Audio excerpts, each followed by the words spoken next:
espaço ou puxar a barba de um assistente? Certamente que não, e a explicação do professor deixa muito a desejar, e de tal modo que é inadmissível. O professor Visioli sentia um contato de mão pequena e fria. Como a força do médium se havia transformado em mão. O professor Lombroso reconhece que o cérebro vê sem o auxílio dos olhos. Perguntar-lhe-emos, respeitosamente, quem vê? Serão as camadas corticais, os centros ópticos.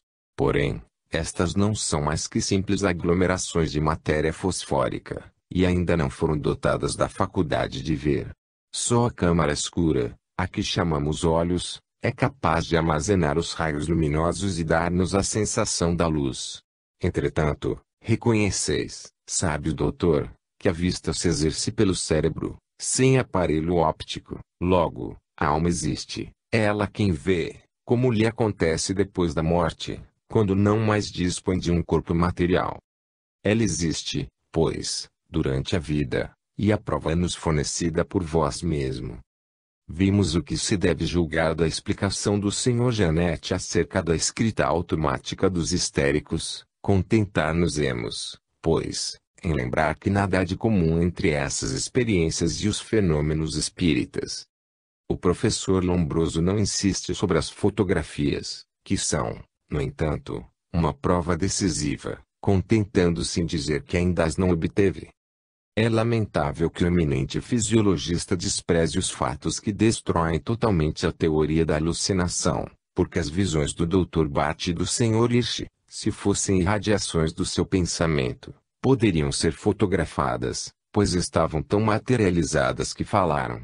As palavras pronunciadas por essas aparições não são reflexos do pensamento, pois os operadores ignoravam o que o espírito ia dizer. Tendo sido ouvidas por todos os assistentes, não existiam nos cérebros dos senhores Hirsch e Bate. Logo, a teoria de Lombroso é manifestamente insuficiente e, além disso, totalmente inexata para explicar tais fenômenos. O célebre fisiologista procede fazendo afirmações acerca da transmissão do pensamento. Diz ele, assim, e não pode ser de outro modo, o pensamento irradia. Reflete-se no cérebro do médium. Quando, porém, o médium dá nomes inteiramente desconhecidos dos assistentes, será isso um reflexo de quem ou de quê? Dos espíritos que a fazem mover. Outra coisa, quando a mesa se expressa em uma língua estranha, é, diz Lombroso, porque algum dos assistentes conhece essa língua. Admitimos o fato de um dos experimentadores conhecer essa língua, porque, sem isso, não se poderia constatar que uma língua estranha era empregada, mas, como é que esse conhecimento tem influência bastante para agir sobre o cérebro do médium e ditar-lhe discursos? O fato de eu saber o latim não fará que um médium escreva nessa língua, sobretudo quando ignoro o que o médium está escrevendo e não tem vontade de influenciá-lo. Que resta, pois, dessa famosa teoria? Absolutamente nada. Não só ela não explica racionalmente os fatos para os quais foi imaginada, mas também deixa de parte grande número de outros. Nessas condições, só temos de regozijar-nos vendo os sábios reduzidos a imaginar hipóteses inverossímeis e a negarem a existência dos espíritos, por quererem explicar os fenômenos a seu modo. Que o professor Lombroso estude mais e, talvez, melhor instruído, encontre enfim uma explicação menos banal e mais adequada aos fatos. Tais são os nossos votos. Resumo. Acabamos de ver, rapidamente, desenrolar-se diante de nós o encadeamento dos fatos, desde as mesas giratórias até as aparições materializadas. Verificamos que cada uma das fases do fenômeno foi estudada no mundo inteiro pelos sábios de maior competência. Vimos em ação os incrédulos negando obstinadamente os fatos, até que estes fossem mais bem demonstrados, e que alguns, sendo forçados a admitir-lhes veracidade, encastelaram-se em teorias que julgaram inatacáveis. Bem depressa, porém, essas teorias tornaram-se insuficientes, à vista do desenvolvimento cada vez mais característico das experiências. A mesa girante, A escrita automática seguiram-se os altos fenômenos do espiritismo transcendental, e vemos o cepticismo tentar seus esforços com as hipóteses do Dr. von Hartmann e do professor Lombroso, tão extemporâneas e lastimáveis. A última palavra ficou para o espiritismo, que, mais forte, mais vivaz, mais convincente que nunca, dirige-se para a conquista do mundo. Poderia ser de outro modo. Sem ideia preconcebida, sem espírito de sistema, essas maravilhosas manifestações não trazem em si próprias a sua certeza, que se poderia objetar contra sua autenticidade ou contra o seu valor. No mundo inteiro, fenômenos, desde os mais simples até os mais complexos, são reproduzidos em abundância diante de observadores, incrédulos, a princípio, e que os estudaram com uma desconfiança quase injuriosa, até o momento em que foram convencidos da sua realidade. Entre essa inumerável quantidade de testemunhos, escolhemos, propositalmente, aqueles cuja autoridade era maior, tanto pelo valor científico dos observadores quanto pela honorabilidade de seus autores. Discutimos imparcialmente as teorias opostas pelos negadores, vimos que os fatos desmentem por si mesmos essas hipóteses e que não foi com argumentos lógicos, com artifícios de raciocínio que a sua falsidade se demonstrou, mas, simplesmente, com outros fatos que destruíram essas pretendidas explicações. Todos aqueles que têm um nome no domínio das ciências foram chamados a se pronunciarem, os mestres mais competentes, quando aplicaram tempo suficiente a essas investigações, proclamaram a incontestável realidade das manifestações espíritas. Os espíritos, não se contentando em falar pela mesa e pela escrita, não satisfeitos em se fazerem ver ou ouvir pelos médiuns, escrevem diretamente, aparecem aos olhos de toda uma assembleia, deixam-se fotografar e, como lembrança da sua passagem, legaram-nos reproduções de seus membros materializados. São as mais cabais e as menos contestáveis provas da existência da alma depois da morte do corpo. Nenhuma negação, nenhum anátema será capaz de desenraizar de nossos corações a sublime e inabalável certeza da imortalidade do ser pensante. As teorias materialistas não são mais que orgulhosas declamações, sem apoio real. As religiões sentem desabar a sua andaime de dogmas e de mistérios, e, sobre essas ruínas amontoadas, paira a alta e serena doutrina da imortalidade, perpetuando a vida inesgotável através do infinito dos tempos e das extensões. É pelo estudo do mundo de além-túmulo, como veremos adiante, que se explicam as dificuldades da vida terrena. É na erraticidade que se verifica a execução dessa justiça, tantas vezes desfalecente no nosso mundo. É aí que se encontra, enfim, essa felicidade, em cuja procura aqui se gasta a vida. É aí que o espírito, desembaraçado dos cuidados materiais, pode entrever, de outro modo que não seja através de uma vã fraseologia, a verdadeira fraternidade, o amor sem limites de cada um por todos e de todos por cada um. Espalhemos profusamente essas ideias, elevemos o coração até essas alturas serenas donde o egoísmo é banido, e teremos feito uma obra de bons cidadãos, e teremos preparado o advento do reinado da verdade, que é concórdia e fraternidade. Parte 3. Conselhos aos médiuns e aos experimentadores. Capítulo único. O Espiritismo não é uma religião, não tem dogmas nem mistérios nem ritual. É uma ciência de experimentação, da qual emanam consequências morais e filosóficas cuja importância é considerável. O estudo da alma depois da morte, das condições de sua vida no espaço pode ser feito rigorosa e metodicamente, como uma indagação sobre um país desconhecido. Allan Kardec devotou-se pacientemente a esse trabalho e suas obras encerram os dados mais completos que possuímos acerca do mundo de além. Há 35 anos que vemos diariamente verificados todos os seus ensinos, podendo julgar-se de seu valor por não terem sido contraditados. Nada podemos fazer de melhor que convidar os investigadores a se aprofundarem no estudo das obras desse eminente homem. Nelas encontrarão resposta a todas as questões embaraçantes e, seja qual for o assunto, vê-lo-ão elucidado de um modo claro e lógico. O nosso trabalho aqui é resumir, abreviar as instruções relativas à evocação dos espíritos, falo-emos, pois, o mais sucintamente possível, convidando todos a ler o livro dos médiuns, para os desenvolvimentos que os limites deste nosso volume não nos permitem dar. Uma das primeiras condições, quando se pretende evocar os mortos, é concentração. É necessário, tanto quanto possível, que os assistentes evitem as discussões calorosas ou fúteis que perturbam os médiuns e alteram a harmonia do grupo. Sem dúvida, não há necessidade de preces, porque evocamos seres como nós, que só por sua invisibilidade diferem dos humanos, mas, a comunhão dos pensamentos, o desejo sincero de instruir-se devem guiar os experimentadores e inspirar-lhes o mesmo respeito que guardariam no seio de uma assembleia de que fizessem parte os seus progenitores. As zombarias, as conversas frívolas geralmente não atraem espíritos de ordem intelectual elevada, e as comunicações assim recebidas ressentem-se da vulgaridade de seus autores. Portanto, aconselharemos aos investigadores a calma e o recolhimento, como condições indispensáveis para a obtenção de fenômenos espíritas sérios. A prática fez notar também que a regularidade nas sessões é uma das causas de êxito. Tanto quanto possível, é necessário que a reunião se dê no mesmo local, nos mesmos dias da semana e às mesmas horas.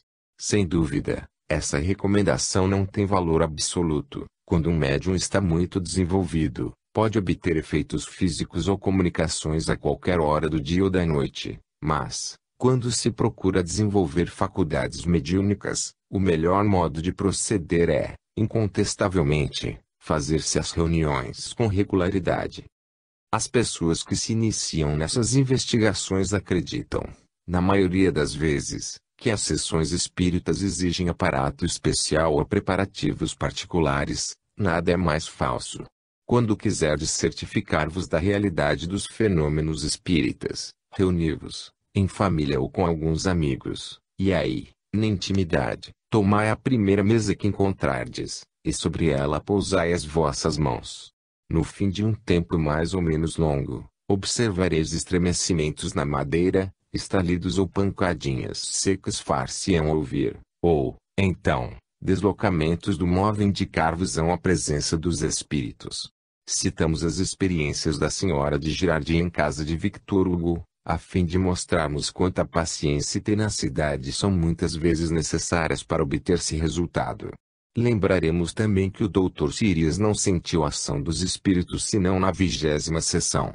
Nas experiências de Aksakoff, em companhia de Eglinton, grande número de experiências foi frutífero, e as mais das vezes acontece isso porque, não devemos dissimular, ainda ignoramos as leis que regem esses fenômenos.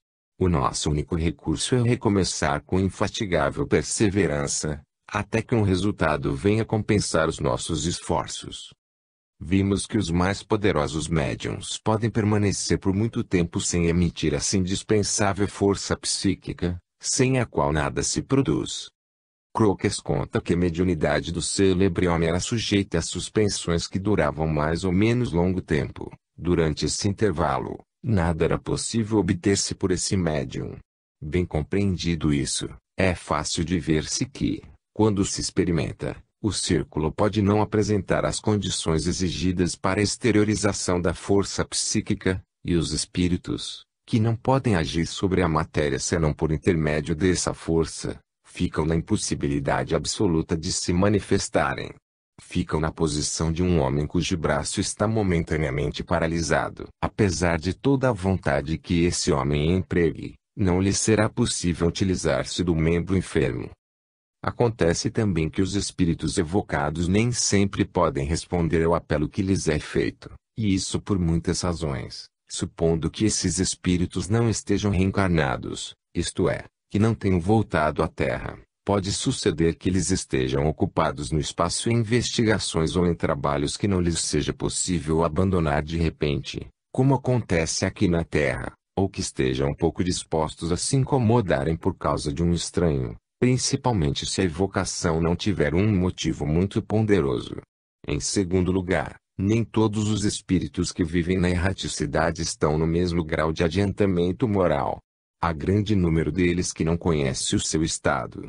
Têm vida análoga do sonho, vão e vêm, têm consciência de que existem, mas os acontecimentos desfilam diante deles sem que lhes seja possível classificá-los metodicamente. Experimentam sensações às vezes muito vivas, sem poder explicá-las. As causas disso lhes são estranhas, e a sua vontade é totalmente impotente para modificar-lhes a vida psíquica. Uns não se acreditam mortos, e vivem da nossa existência, admirando-se de que não mais se responda às suas perguntas, ou de que aqueles a quem eles amaram pareçam não mais vê-los ou ouvi-los. Outros acham-se em obscuridade profunda e buscam, inutilmente, conhecer o lugar em que estão, erram em silêncio e no seio de trevas espessas, as quais nenhum ruído, nenhuma claridade pode romper. Para esses, a evocação é um benefício, porque o nosso pensamento vai arrancá-los desse estado infeliz, a fim de abrir-lhes a porta do túmulo espiritual em que se acham encerrados. Mas, o seu estado não permite, as mais das vezes, que eles respondam, apesar de terem vontade de fazê-lo. Enfim, muitos espíritos não sabem como devem manifestar-se. É necessário dar-lhes o competente ensino, que pode ser assaz longo e que exige muita paciência, tanto da sua parte como da nossa. Se a todas essas razões juntarmos as condições exteriores, como o calor, a luz, o estado elétrico ou magnético, cuja influência deve ser muito importante, compreenderemos que é necessária muita tenacidade e perseverança para se obter bom resultado. Um escolho contra o qual se deve estar prevenido consiste no fato de se ligar exagerada importância às comunicações dos espíritos e em se acreditar cegamente em tudo que eles contam. Nunca se deve pôr de parte a nossa razão e o nosso livre-arbítrio. Cumpre discutir cuidadosamente com os desencarnados o que parece duvidoso ou contrário à justiça e à razão.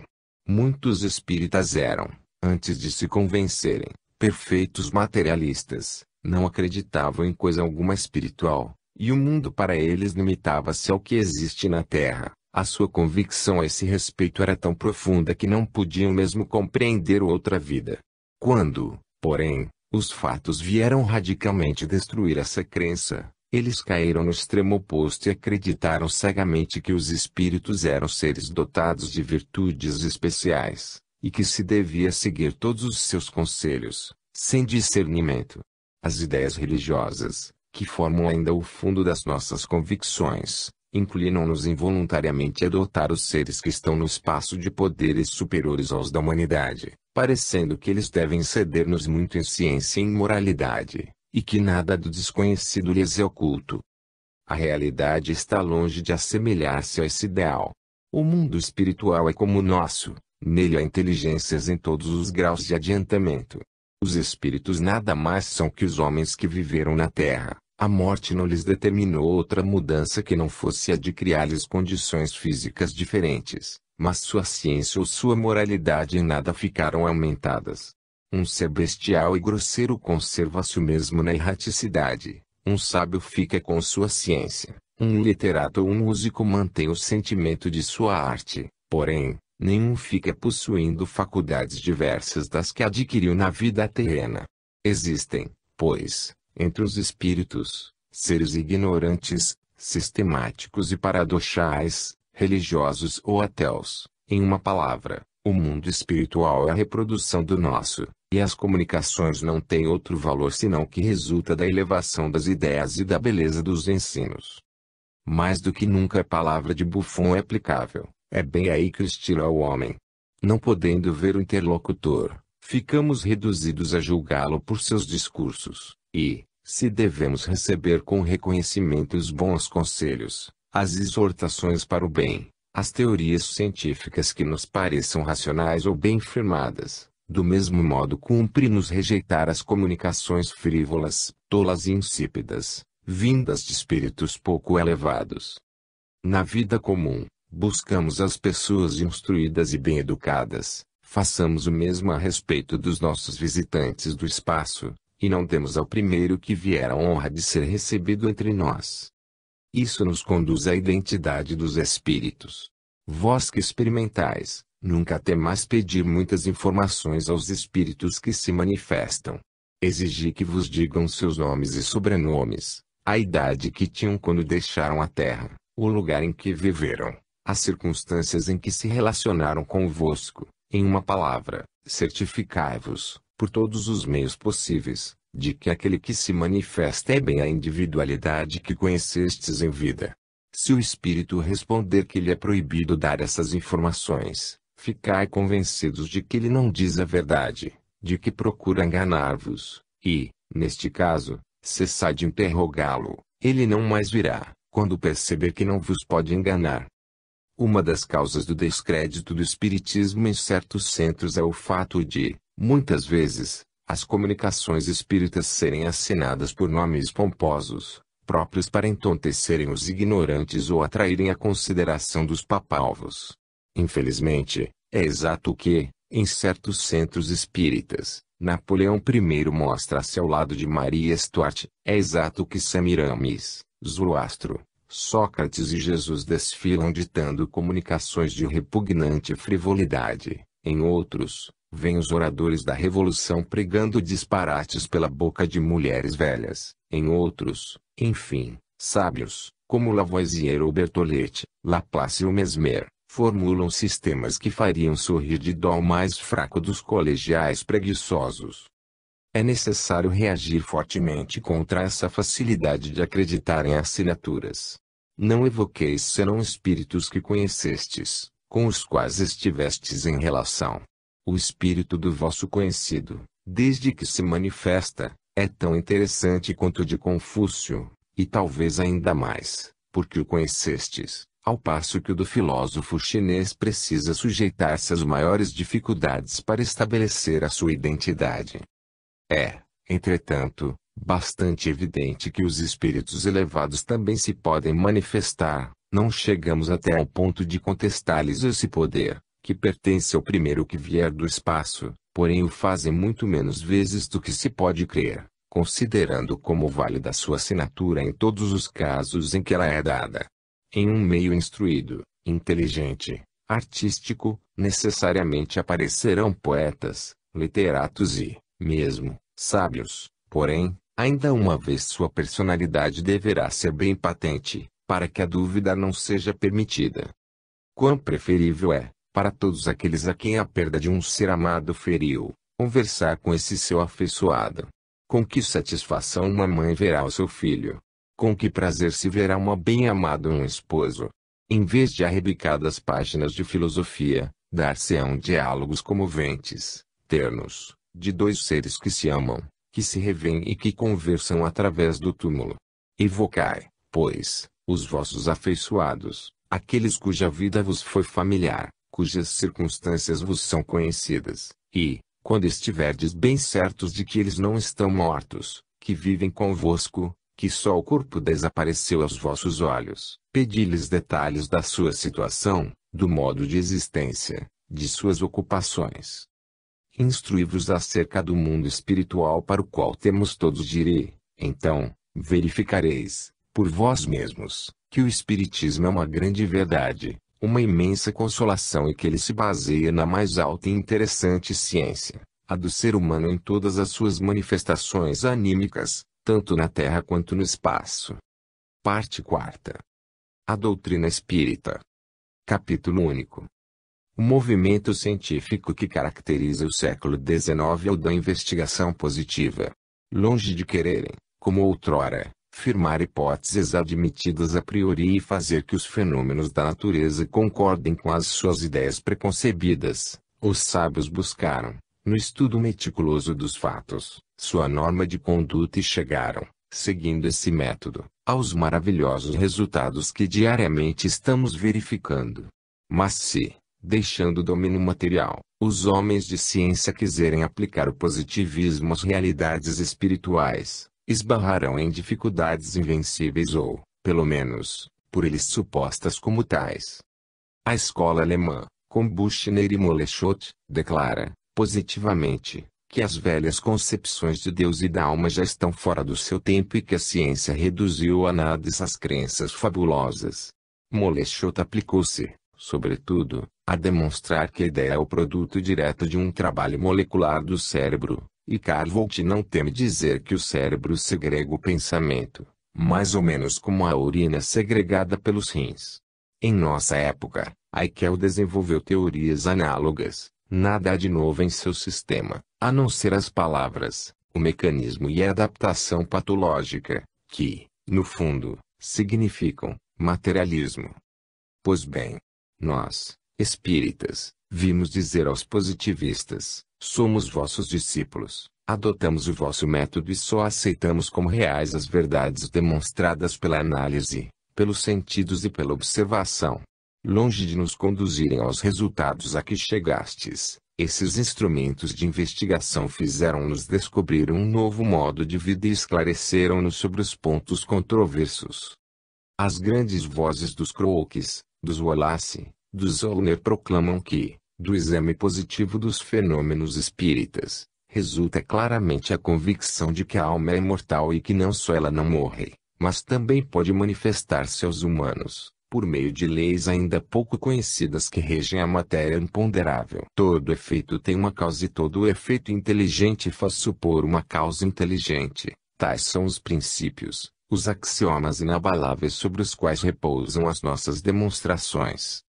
Os materialistas podiam, há pouco ainda, repelir os argumentos favoráveis aos fenômenos, dizendo que eles não obedecem ao verdadeiro método que conduz à verdade, mas nada de semelhante dever-se-á temer. Não viemos dizer, precisa-se de fé para compreender a nossa revelação. Não tolhemos o livre exame, mas, ao contrário, dizemos: vinde instruir-vos, fazei experiências, buscai compreender todos os fenômenos, sede observadores meticulosos, não aceiteis uma experiência senão quando puderdes repeti-la muitas vezes e nas mais variadas circunstâncias. Em uma palavra, caminhai prudentemente em busca do desconhecido, porque, avançando-se à procura de novos princípios, é fácil cair-se em erro. Quando tiverdes suficientemente estudado, o próprio fenômeno vos instruirá acerca da sua natureza e do seu poder. Não será essa uma conduta positiva por excelência? Que poderão os mais decididos materialistas responder a Robert Shari, ao professor Mapes, ao Sr. Oshun? Servimo-nos das armas dos nossos inimigos para vencê-los. É em nome do seu método que proclamamos a imortalidade da alma mesmo depois da morte do corpo.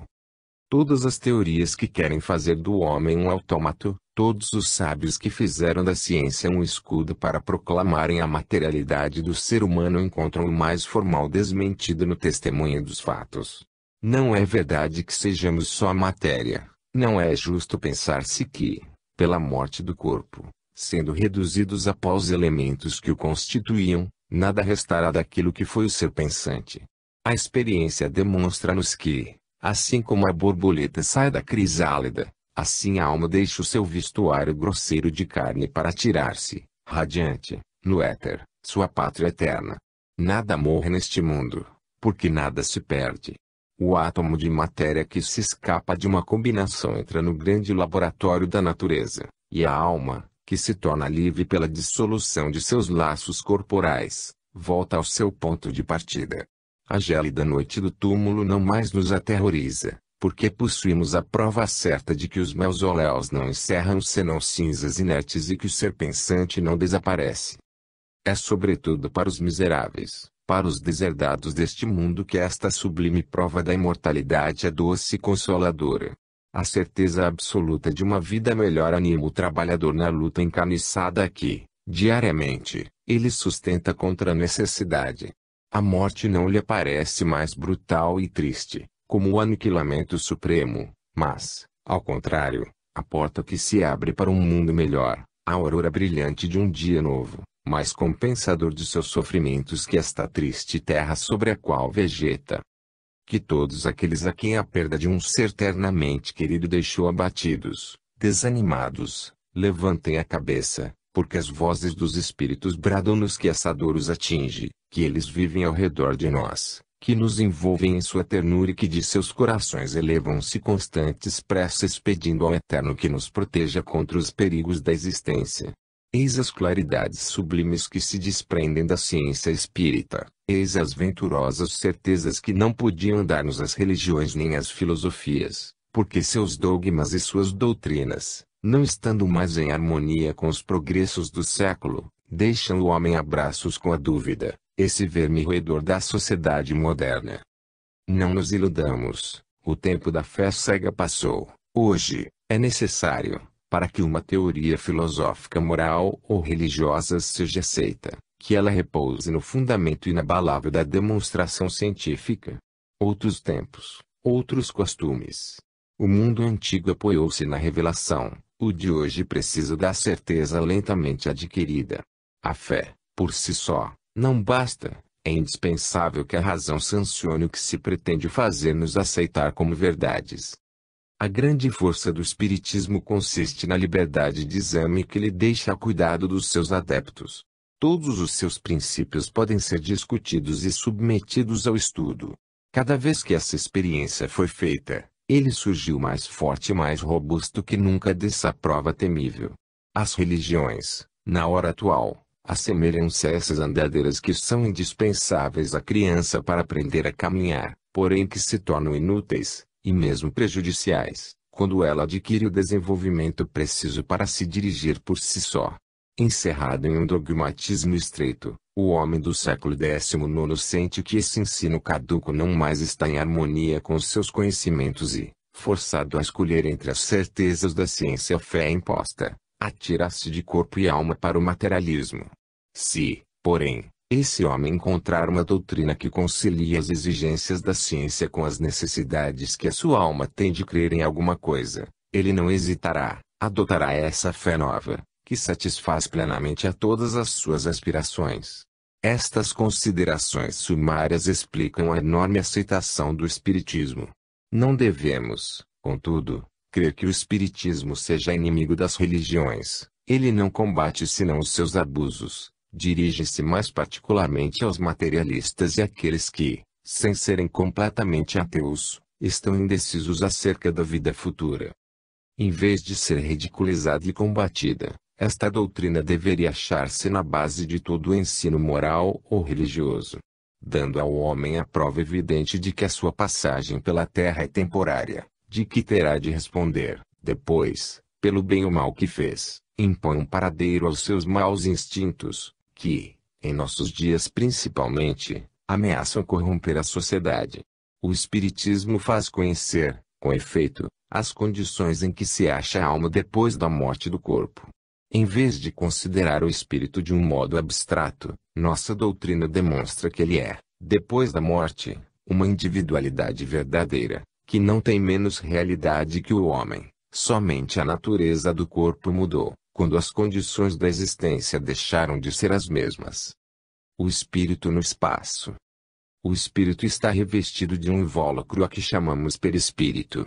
Esse corpo é formado pelo fluido universal terrestre, isto é, pela matéria sob a sua forma primordial. A união entre o corpo e a alma pode ser comparada a uma combinação. Quando essa combinação se desfaz, o que sucede na ocasião da morte, a alma desprende-se com o seu invólucro espiritual, que ainda é componível, pois que é composto pela matéria em sua forma inicial, e conserva suas propriedades, como o oxigênio que, saindo de uma combinação, nada perdeu de suas afinidades.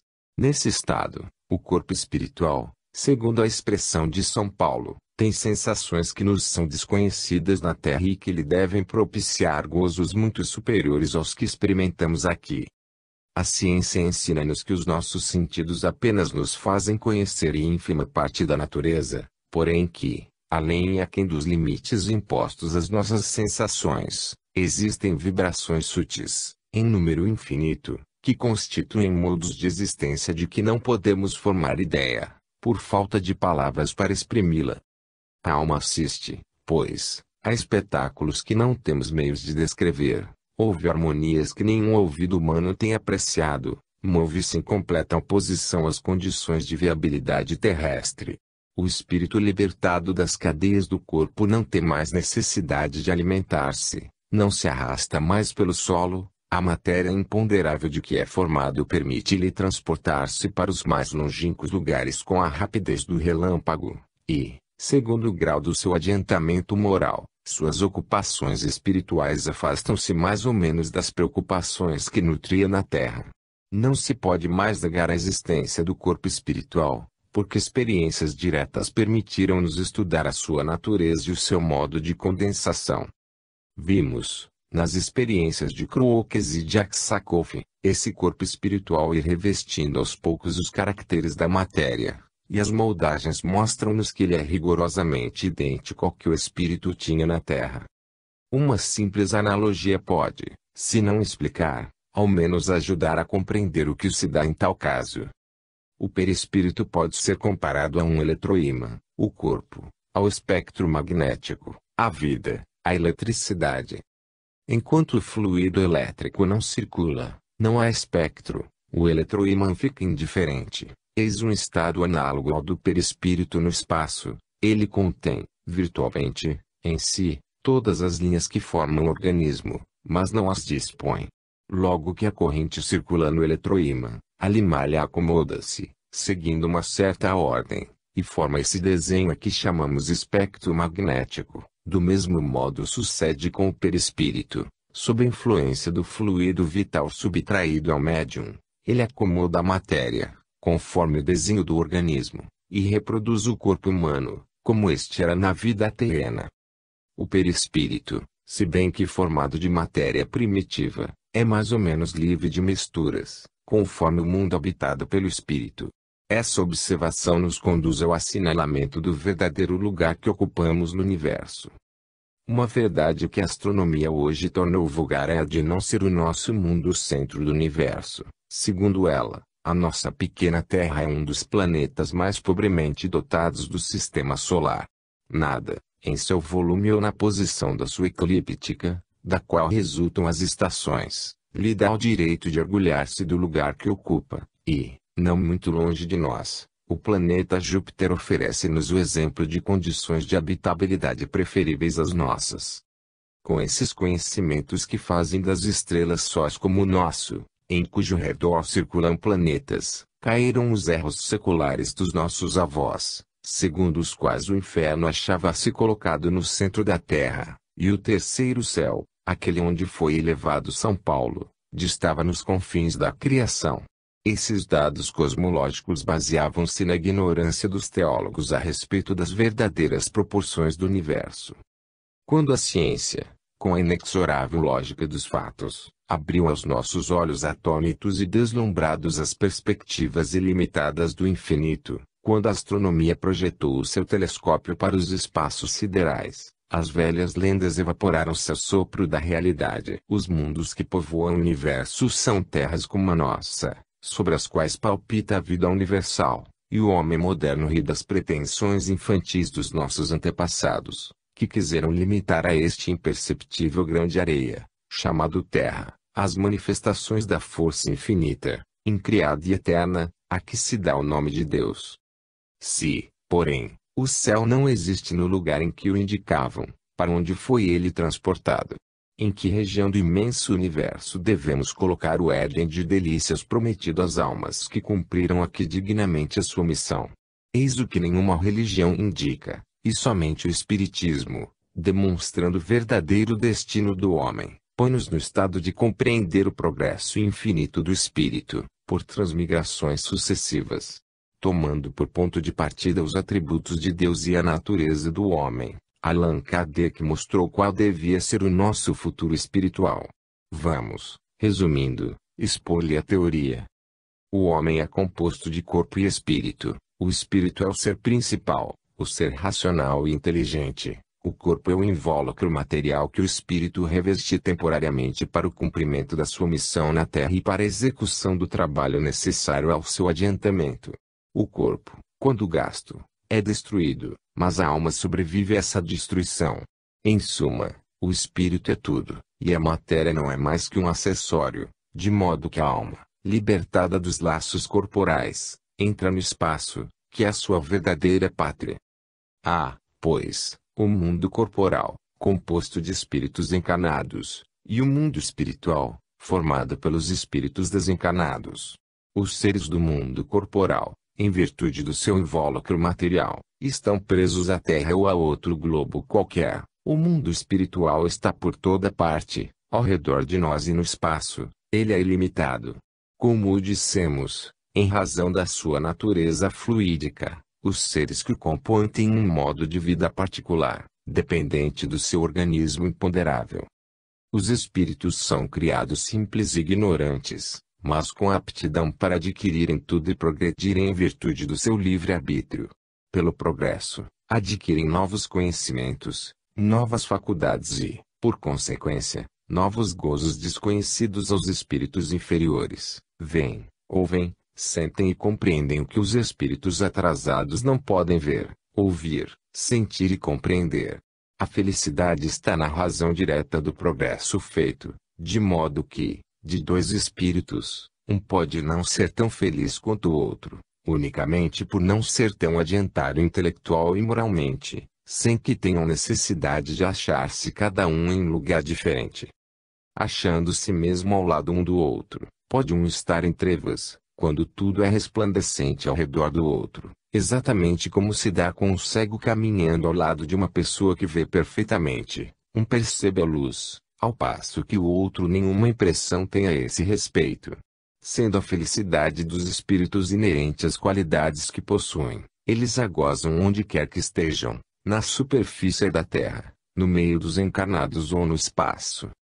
E fácil compreender que o organismo fluídico seja mais ou menos apto para perceber as sensações, conforme o espírito for mais ou menos grosseiro. Sabemos que as paixões mais viciam o invólucro perispiritual, do mesmo modo que as enfermidades corrompem a carne terrena. Visto isso, existe para os seres desencarnados uma recompensa proporcional à soma de virtude que eles adquiriram. Na Terra, acontece, muitas vezes, ficarmos cheios de admiração à vista das maravilhosas perspectivas de um radiante ocaso do sol de uma aurora esplêndida, mas, que são esses matizes de luz ao lado das inumeráveis vibrações fluídicas que, sem cessar, se cruzam no espaço e que dão àqueles que as testemunham os mais inefáveis gozos. Uma comparação vulgar fará melhor compreender essa situação. Se num concerto se acharem dois homens, um deles bom músico, de ouvido educado, o outro sem conhecimentos musicais e de ouvido pouco delicado, o primeiro experimenta uma sensação de agrado, ao passo que o outro fica insensível, porque um compreende e percebe o que nenhuma impressão causa ao outro. O mesmo se dá em relação a todos os gozos dos espíritos, eles são proporcionais à aptidão que estes têm para senti-los. O mundo da erraticidade tem por toda parte esplendores e harmonias que os espíritos inferiores, ainda dominados pela matéria, nem mesmo entreveem, e que somente são acessíveis aos espíritos purificados. O Espiritismo ensina que a nossa situação, na vida de além-túmulo, é a resultante do nosso estado moral e dos esforços que fizermos para nos elevarmos no caminho do bem. Podemos trabalhar em nosso adiantamento espiritual, com atividade ou negligência, segundo o nosso desejo, mas também os nossos progressos são apressados ou retardados, e, por consequência, a nossa felicidade aproxima-se ou afasta-se segundo a nossa vontade. Os espíritos são os próprios construtores do seu futuro conforme o ensino do Cristo, a cada um segundo as suas obras. Todo espírito que tornar de morada o seu progresso somente de si próprio deverá queixar-se, do mesmo modo que aquele que se adiantar tem todo o mérito do seu procedimento. A felicidade que ele conquistou tem por esse fato mais valor aos seus olhos. A vida normal do espírito efetua-se no espaço, mas a encarnação opera-se numa das terras que povoam o infinito. Esta é necessária ao seu duplo progresso, moral e intelectual. Ao progresso intelectual, pela atividade que ele é obrigado a desenvolver no trabalho; ao progresso moral, pela necessidade que os homens têm uns dos outros. A vida social é a pedra de toque das boas e das más qualidades. A bondade, a malvadeza, a doçura, a violência, a benevolência, a caridade, o egoísmo, a avareza, o orgulho, a humildade, a sinceridade, a fraqueza, a lealdade, a má-fé, a hipocrisia, em uma palavra, tudo que constitui o homem de bem. Um homem perverso tem por móvel ou por incentivo as relações do homem com os seus semelhantes. Aquele que vivesse só não teria vícios nem virtudes, porque, se, pelo isolamento, ele se preserva do mal, anula, com isso, o bem. Uma só existência corporal é manifestamente insuficiente para que o espírito possa adquirir tudo o que lhe falta de bem e despojar-se de todo o mal que em si exista. O selvagem, por exemplo, não poderá numa só encarnação atingir o nível moral do europeu mais adiantado. Isso lhe é materialmente impossível. Deverá ele, portanto, ficar eternamente na ignorância e na barbárie, privado dos gozos que só lhe podem vir com o desenvolvimento de suas faculdades. O simples bom senso repele tal suposição, que seria, ao mesmo tempo, a negação da justiça, da bondade de Deus e da lei progressiva da natureza. As vidas sucessivas. A lei das existências sucessivas é nos ensinada pelos espíritos instruídos. O testemunho de milhares de almas que se comunicam vem trazer a esta crença a autoridade da experiência diária, porque todos dizem-nos que veem os erros de suas vidas passadas, que sofrem por isso e que procuram voltar à Terra para reparar as faltas anteriormente cometidas. Eis o que a respeito diz Allan Kardec. O dogma da reencarnação, afirmam certas pessoas, não é novo. Ressuscitou de Pitágoras. Nunca dissemos que a doutrina espírita fosse invenção moderna. O espiritismo, sendo uma lei da natureza, existe desde a origem dos tempos, e sempre nos esforçamos em provar que seus indícios aparecem desde a mais remota antiguidade. Pitágoras, como se sabe, não é o autor do sistema da metempsicose, colheu entre os filósofos da Índia e do Egito, onde ele existia desde tempos imemoriais. A ideia da transmigração das almas era, pois, uma crença vulgar, admitida pelos homens mais eminentes. Como lhes veio essa ideia? Pela revelação ou por intuição? Não o sabemos, mas, como quer que tenha sido, uma ideia não transpõe as idades e não é aceita por inteligências escolhidas, se não tiver um lado sério. A antiguidade desta doutrina, em vez de constituir-lhe motivo de repulsa, deve ser considerada uma prova a seu favor. Contudo, vê-se que há, na metempsicose dos antigos, um ponto que a diferencia muito da doutrina moderna da reencarnação, e que os espíritos rejeitam do modo mais absoluto, a transmigração do homem para os animais. Os espíritos, ensinando o princípio da pluralidade das existências corporais, fazem reviver uma doutrina que nasceu nas primeiras épocas do mundo e que se conservou até os nossos dias no pensamento íntimo de muitas pessoas. Eles, porém, apresentam-na sob um ponto de vista mais racional, mais conforme com as leis progressivas da natureza e mais em harmonia com a sabedoria do Criador, despojando-a de todos os acessórios da superstição. Uma circunstância digna de nota é que não é somente em nossos livros que eles a ensinaram nestes últimos tempos. Antes de nossa literatura, numerosas comunicações da mesma natureza foram obtidas em diversos países e se multiplicaram consideravelmente depois. 61. Examinemos a coisa sob outro ponto de vista e, abstração feita de toda a intervenção dos espíritos, que ficam de parte por um instante, supondo-se mesmo que nunca se tivesse tratado dos espíritos, coloquemo-nos momentaneamente num terreno neutro e admitamos no mesmo grau a probabilidade das duas hipóteses, a saber, a pluralidade e a unidade das existências corporais, e vejamos para que lado penderão a nossa razão e o nosso próprio interesse. Certas pessoas repelem a ideia da reencarnação pelo único motivo de não lhes convir isso, dizendo que lhes basta uma existência e que não desejam ter outra igual. Conhecemos alguns que se enfurecem só com o pensamento de reaparecerem na Terra. Ouvimos fazer este raciocínio: Deus, que é soberanamente bom, não pode impor ao homem o recomeço de uma série de misérias e tribulações. Acharão, porventura, que haja mais bondade em condenar-se o homem a um sofrimento perpétuo por alguns momentos de erro, do que em fornecer-lhe os meios de reparar suas faltas.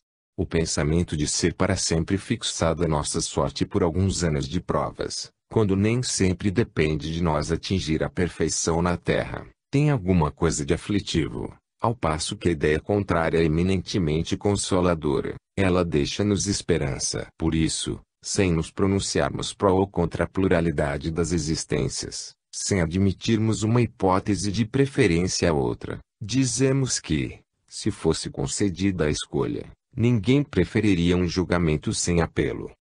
Se não há reencarnação, não haverá senão uma existência corporal. Isto é evidente. Se nossa existência corporal é única, a alma de cada homem é criada na ocasião do seu nascimento.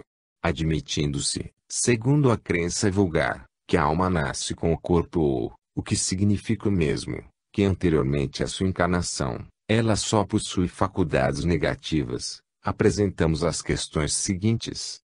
Primeiro, por que motivo a alma apresenta aptidões tão diversas e independentes das ideias adquiridas pela educação? Segundo, de onde procede a aptidão extranormal de certas crianças para tal arte ou tal ciência, ao passo que muitos adultos ficam inferiores ou medíocres durante toda a sua vida? Terceiro, de onde vêm, para uns, as ideias intuitivas ou inatas que não existem em outros? Quarto, de onde se originam, para certas crianças, esses instintos precoces de vícios ou de virtudes, esses sentimentos inatos de dignidade ou de baixeza que contrastam com o meio em que elas nasceram? Quinto, porque certos homens, abstração feita da educação, são mais adiantados que os outros? Sexto, porque há selvagens e homens civilizados. Se tomardes uma criancinha ou tentou-te a educardes nos nossos liceus de mais nomeada, conseguireis fazer dela um Laplace ou um Newton. Perguntamos, qual é a filosofia ou a teosofia que pode resolver esses problemas? As almas ao nascer ou são iguais ou são desiguais, das duas uma. Se são iguais, por que são tão diversas as suas aptidões? Dirão que isso depende do organismo. Porém, então nos encontramos com a doutrina mais monstruosa e mais imoral. O homem fica sendo apenas uma máquina, o joguete da matéria, sem a responsabilidade de seus atos e podendo lançar a culpa de tudo sobre as suas imperfeições físicas. Se são desiguais, é porque Deus o criou assim, mas então, por quê? Essa parcialidade se conformará com a justiça e com o amor igual que ele dedica a todas as suas criaturas. Admitamos, ao contrário, uma sucessão de existências anteriores progressivas, e tudo se explica. Os homens trazem, ao nascer, a intuição do que adquiriram, são mais ou menos adiantados, segundo o número de existências que têm percorrido.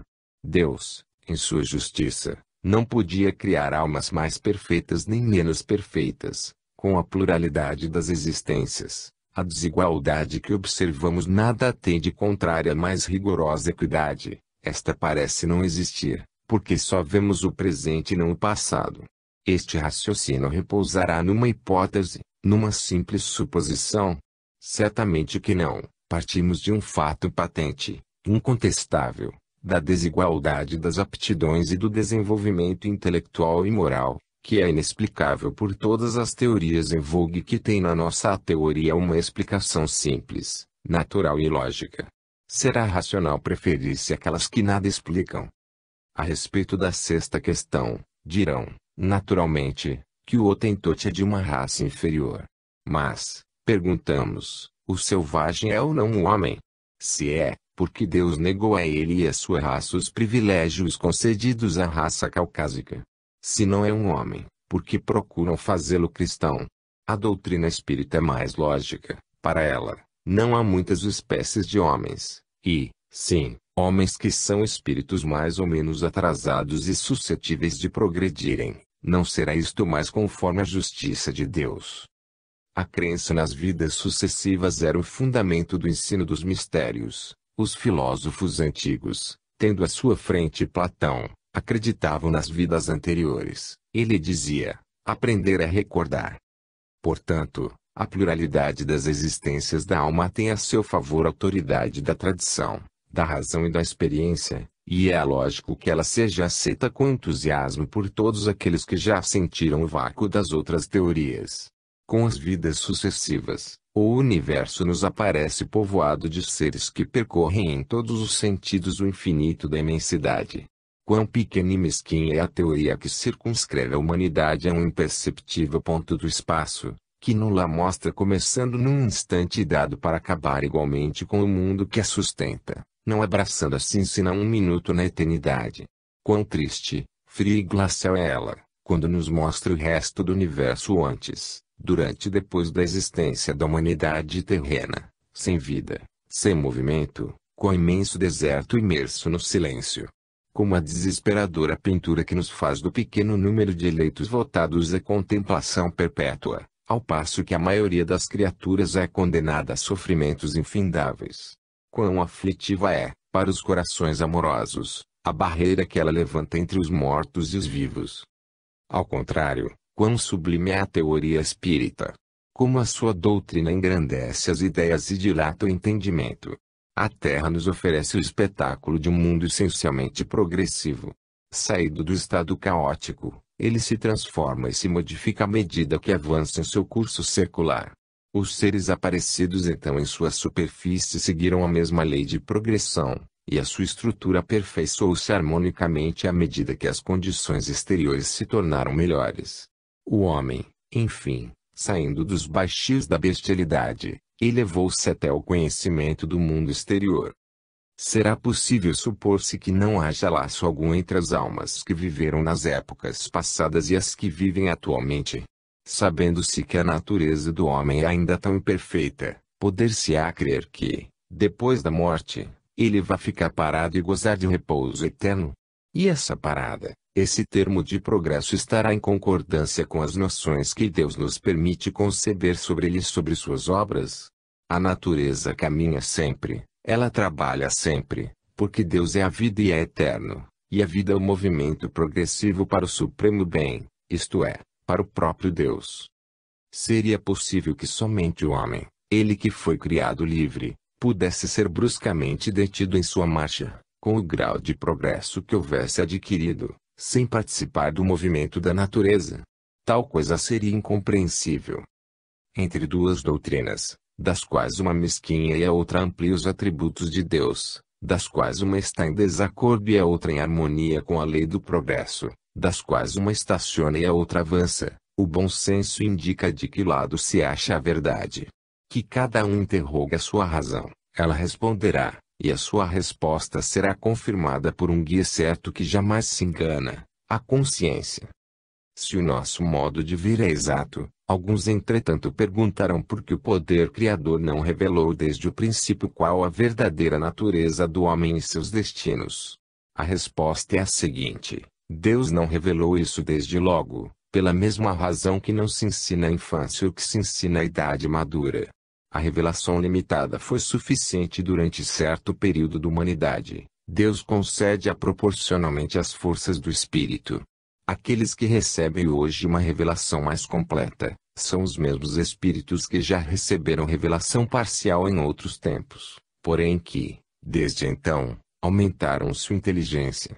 Antes que a ciência lhes tivesse feito conhecer as forças vivas da natureza, a constituição dos astros, o verdadeiro lugar e a conformação da Terra, poderiam eles compreender a imensidade do espaço, a pluralidade dos mundos. Antes que a geologia tivesse feito conhecer a estrutura deste globo, poderiam eles lançar o inferno para fora de seu seio. Antes que a astronomia tivesse descoberto as leis que regem o universo, poderiam eles compreender que não há baixo nem alto no espaço, que o céu não está colocado acima das nuvens nem é limitado pelas estrelas. Antes dos progressos da ciência psicológica, poderiam eles identificar-se com a vida espiritual? Poderiam conceber, depois da morte, uma vida feliz ou infeliz, que não fosse em lugar circunscrito e sob uma forma material?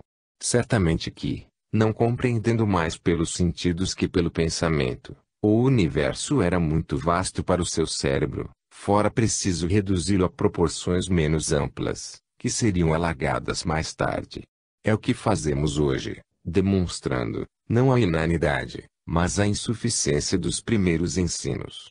Portanto, os espíritos não admitem o paraíso, segundo o significado que ordinariamente se dá a esta palavra. Eles não podem compreender que exista lugar especial de delícias onde os eleitos estejam enfadados por uma eterna ociosidade, nem penitenciária onde as almas estejam eternamente torturadas. Segundo os espíritos, não há raça amaldiçoada nem existem demônios. Segundo eles, há espíritos maus em grandes números, porém estes não são eternamente voltados ao mal, pois têm constantemente a faculdade de se melhorarem nas reencarnações sucessivas. Neste caso, Ainda o testemunho dos fatos é formal. Cada dia temos ocasião de verificar que espíritos endurecidos voltam ao caminho do bem, devido às preces que fazemos por eles e às exortações que lhes dirigimos. Para muitos desses infelizes, a situação intolerável em que se acham parece-lhes eterna. Mergulhados em espessas trevas,